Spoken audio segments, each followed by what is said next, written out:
So welcome back to train your brain now. आज हम बात करने वाले हैं और आगे के 5 ईडियम्स जो कि हमें कॉम्पिटिटिव एग्जाम्स में बहुत ज़्यादा हेल्प करेंगे।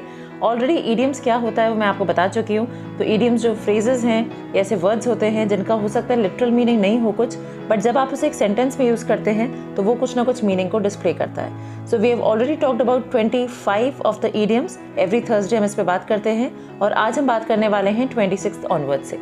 तो 26 जो ईडियम है that is the best of both worlds. ये आपने बहुत सुना होगा, एक सॉन्ग भी है बेस्ट ऑफ बोथ वर्ल्ड्स करके। तो इसका मीनिंग क्या होता है? इसका मतलब ये होता है you can enjoy 2 different opportunities at the same time. एक ही टाइम पे 2 डिफरेंट अपॉर्चुनिटीज, 2 अच्छे जो मौके हैं उनको अगर आप एंजॉय कर पा रहे हैं, अगर आप उन्हें एग्जीक्यूट कर पा रहे हैं, तो उसको हम कहते हैं the best of both worlds. अब इसी को हम सेंटेंस के फॉर्म में भी देखेंगे, क्योंकि हमें सिर्फ एक ईडियम को समझना नहीं है, क्योंकि एग्जाम के पर्सपेक्टिव से तो समझना हो सकता है, बट अगर आप अपने कॉन्वर्सेशन में भी उसे लेके आएंगे तो उसकी जो खूबसूरती है और निखर जाएगी। सेंटेंस देखते हैं।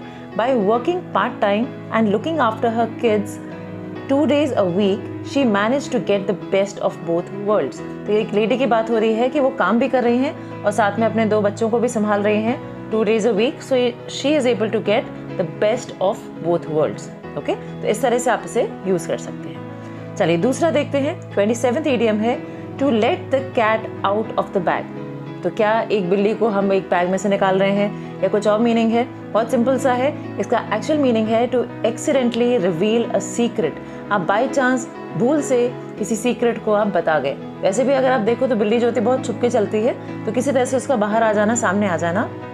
इसका अगर सेंटेंस देखें, I let the cat out of the bag about their wedding plans। मतलब कि किसी ने भूल से किसी और के बारे में, वे 2 लोग शादी कर रहे हैं, उनकी वेडिंग के जो प्लान्स हैं उसके बारे में आपने अगर बता दिया, ठीक है, तो एक्सीडेंटली ध्यान रखिए, सिर्फ सीक्रेट बताना नहीं है, भूल से एक्सीडेंटली बाई चांस अगर आप किसी का सीक्रेट बता जाते हैं तो आप इस ईडियम को यूज कर सकते हैं। We coming on to the next idiom that is hit the road. तो क्या रोड पे मारना है, क्या करना है, ऐसा कुछ है?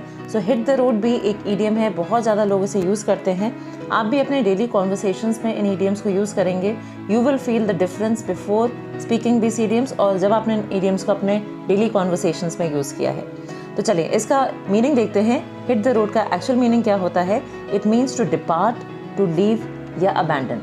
छोड़ देना, कहीं से चले जाना या कोई जगह से डिपार्ट हो जाना, हट जाना, इसको हम कह देते हैं कि आप वहाँ से हिट द रोड। ओके, अब हिट द रोड को आप एक सेंटेंस के फॉर्म में भी देख सकते हैं। इसका सेंटेंस के फॉर्म में भी देखते हैं। इसका एक्चुअल अगर हम सेंटेंस कंस्ट्रक्शन करते हैं तो क्या रहेगा?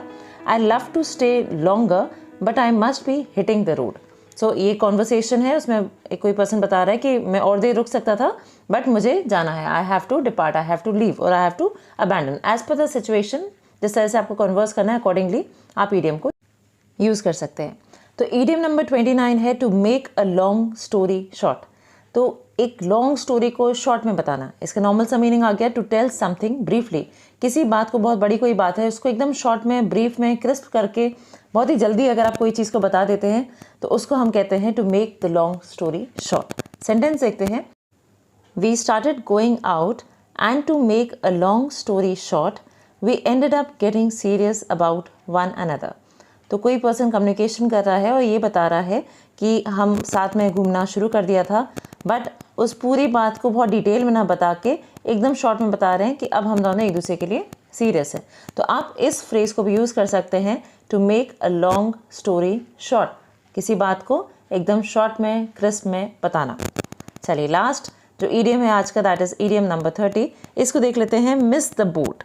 बोट को मिस करना। तो अगेन कोई कहीं जा रहा है, उस रास्ते में है, नहीं, it means it's too late. कोई चीज़ को आप कहना कि बहुत देर हो चुकी है, बहुत टाइम लग चुका है, अब this thing is not fruitful, तब आप इस फ्रेज़ को यूज़ कर सकते हैं।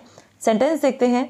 There were tickets available last week but he missed the boat by waiting till today to try to buy some. मान लीजिए कोई कहीं का रिजर्वेशन करा रहा है तो उसमें आप इसे यूज़ कर सकते हैं कि वो लास्ट वीक तक टिकट्स अवेलेबल थे बट अब वो मिस द बोट हो गया, देयरफॉर अब बहुत मुश्किल है कि वो टिकट्स उसे मिल सकें।